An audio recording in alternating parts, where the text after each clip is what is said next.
Hi folks, and welcome to this week's news summary.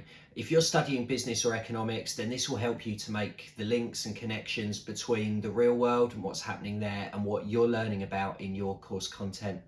Please like the video, hit subscribe, enable notifications so that you don't miss out. A lot has happened in the last week.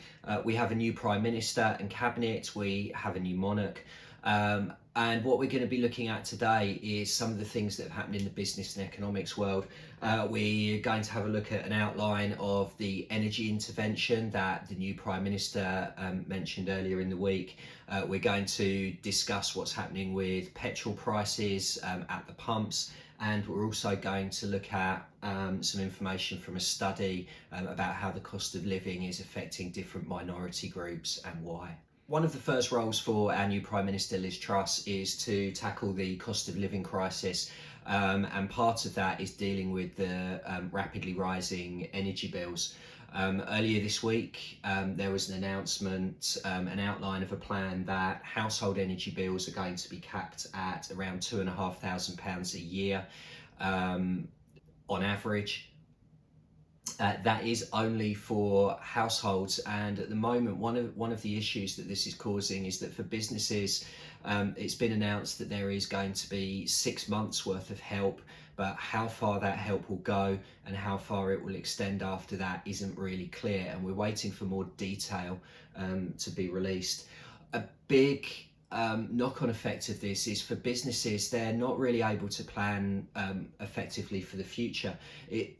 Not knowing what their bills will be is creating a huge amount of uncertainty. For larger businesses, multinationals, they may have access to lines of credit, they may have contingency planning in place for a shock of this scale. But for the more small and medium enterprises, it's creating a lot of uncertainty. And we can see some of the article or quotes here I've pulled from different websites. Small business owners saying, we don't know how big the support will be, we don't know how long it will last, we don't know what our costs will be, so we can't effectively plan for even the short-term future of our business, let alone longer-term investment. And this itself, that lack of detail, could have a big impact on these small businesses in the future. There are plans, I believe, to release more information over the next couple of weeks. So hopefully these businesses will find out more and be able to get that planning in place. Also linked to energy prices is an article here from the RAC that's saying although the wholesale price of petrol has been dropping, so the cost of buying the oil for the petrol has fallen, we're not necessarily seeing that reflected in pump prices, in what we're paying as consumers for our fuel. And for economists, this is a great example of the kink demand curve in action. If we said that after prices had risen, we were operating at P1, the cost is falling, the cost of supply, marginal cost is falling for the retailers, but they're not passing it on. Why is that? Well, the kink demand curve can seek to explain that. If they lower prices, firms are looking to maximize their revenue. They're deciding that if they lower the price that they're charging, other retailers will do the same as well. But elasticity is inelastic, so that lowering of the price will not actually increase in a huge amount of extra sales. So it's in that firm's best interest to keep prices the same where they are.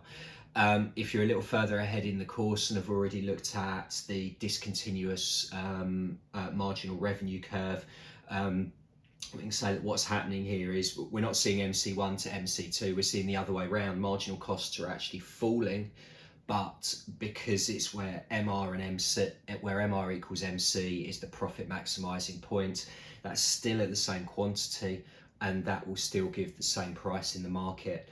At the moment, the RAC believes that at retail we're paying maybe 8 or 9 pence more than we should in a truly competitive market, and I believe this is something that the government has said they're going to look into because of the big impact it can have on people's spending and on the costs of businesses.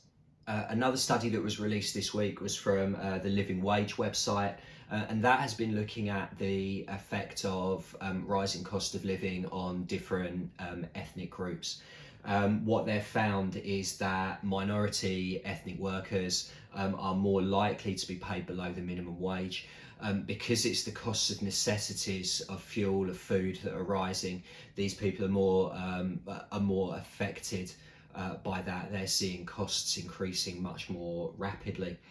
As well as being a good evaluation point about the effects of inflation on different groups of people, we can also link this into the labour market. We can say, well, why are there these wage differentials? Why is it that 33% of Bangladeshi workers, 25% of black workers are earning below the living wage, whereas only 20% of white British workers? And you can look here and go, what are the causes of wage differentials? Is there discrimination at play? And the government might want to look at this and say, well, what can we do to intervene in order to raise the opportunities of people in minority groups in this country, and also that will help to improve their standard of living. Final information from today, just a quick roundup of what's happening with interest rates in the European Union.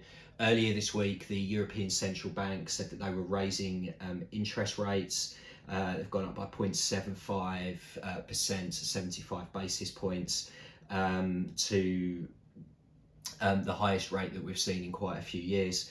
It's expected that this will slow growth in the Eurozone, but the central bank saw that it was vital to do this in order to bring down the rate of inflation, and obviously they're also looking at how they can intervene in energy markets to bring that cost down as well. One thing that has happened, a bit of news with the UK Monetary Policy Committee, is that rather than being this Wednesday as expected, the rate decision has now been delayed until the 22nd of September. By that point, we might have more information on the Conservative Party's likely intervention or plans with the handouts for fuel prices, energy prices, and that itself may influence what the Bank of England Monetary Policy Committee decides to do.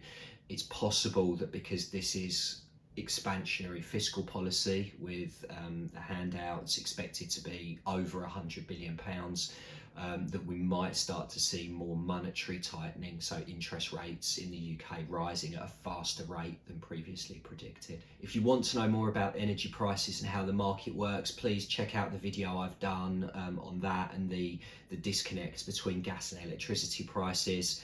And I hope you have a good week, and I'll see you later.